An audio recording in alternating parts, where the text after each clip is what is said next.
Hello and welcome to this digital badge lesson.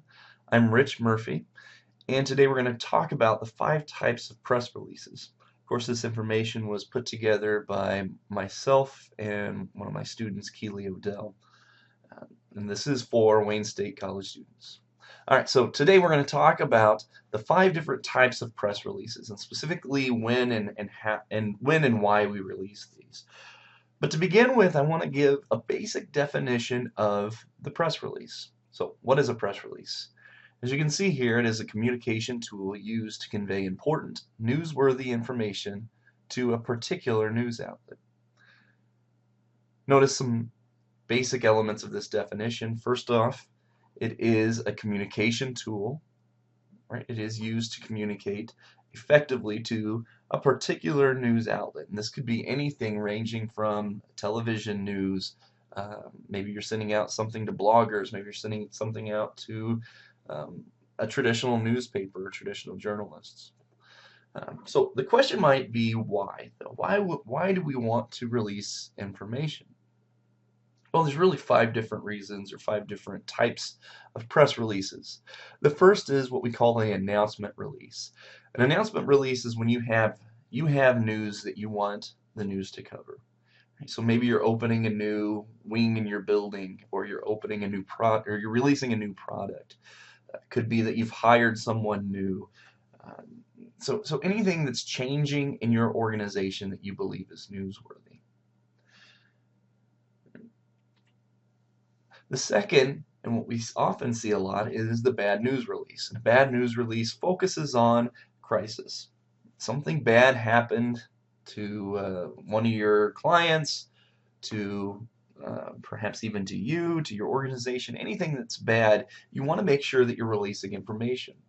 Why? Well, as we'll talk about when we talk about crisis communication, when there's bad news, it's always best to get ahead of the news. Make sure that you're getting your voice heard, that you are being transparent and you come across as being transparent. Now, what a lot of PR agencies and a lot of organizations do that is wrong is they do release a bad news release, but they either disclose too much that their lawyers get upset or they self-incriminate, or they come across as even more uh, deceptive, right, because they're not releasing the correct or uh,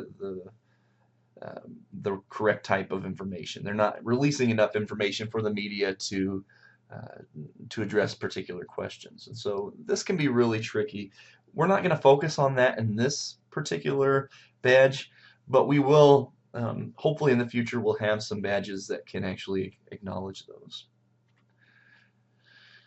Another type of release that you can consider is what we call a reaction release. And a reaction release isn't necessarily associated with your organization, but it's related to your field. So here I have a picture of a well-known football owner. Um, and of course, something bad happens in football, right? So there's a football player abuses his wife or abuses his kids or is caught doing drugs or selling drugs, something bad. It might not have affected this guy, and Jerry Jones's actually he owns a Cowboys, so it doesn't affect the Cowboys brand, but it does affect football. And so perhaps what your organization might be interested in is releasing a reaction release. And what that is you're taking a position, or you're saying, here's what we're doing to prevent it. So let's say, again, you work for the Cowboys. Um, the Minnesota Vikings have a player who's convicted of child abuse. You might want to release, the Cowboys might want to release an information about what they do to prevent this type of stuff, to prevent child abuse. Maybe they offer courses or they do something with their players that sort of take care of any concerns we might have with the Cowboys. Right? And this is important. So again, think about this from a PR standpoint. If something happens to another team, my team, I instantly say, I wonder if our team's doing anything to prevent that. And so a reaction release might take care of some of that anxiety. All right, another type of release, and one of my favorites is what we call the feature release. And here we're just find something newsworthy that's happening in our organization. Maybe it's not an opening, it's not an official announcement, it's not an organizational change, but we just have a really interesting, newsworthy story. So a few years ago, I read a feature written by one of my students.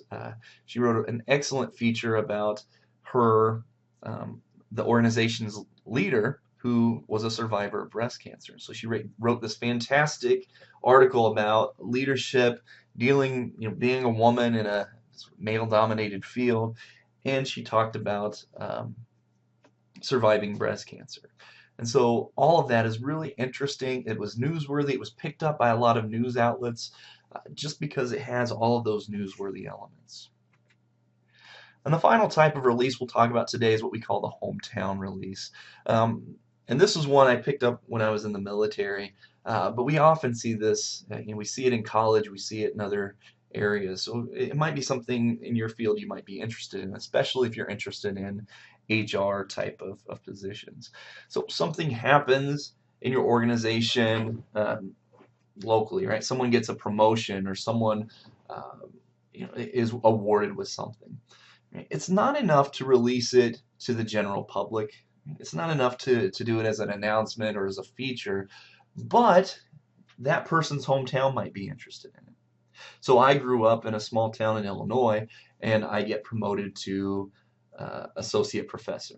Right? That's kind of big news for me, but it's not big. It's not going to make the Omaha paper or the Sioux City paper, but it might make my local paper, right? And so what our HR or our PR people might do is they sit down, do a quick interview with me, write a release, and then send it out. So you might send it out to the papers. It gets featured, in the back.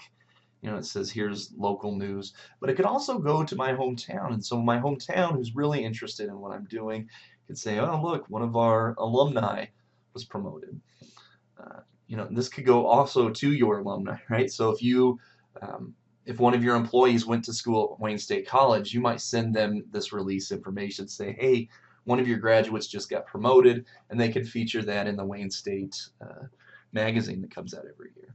Right, so those little releases, it doesn't look like much. It's not super newsworthy. It's not something that's going to get picked up by a lot of media, but it's those little things that, one, really help promote internally. Right, it makes your employees happy that you're concerned about them, that you're watching, giving them credit for their advancement, and it's really great for those smaller media outlets that are looking for that local news.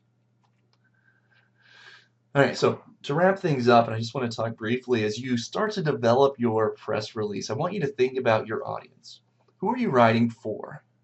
Right? You're not writing advertising. You're not writing for advertising. You're not writing to sell a product. You're writing to get reporters and editors and the general public to know what's going on.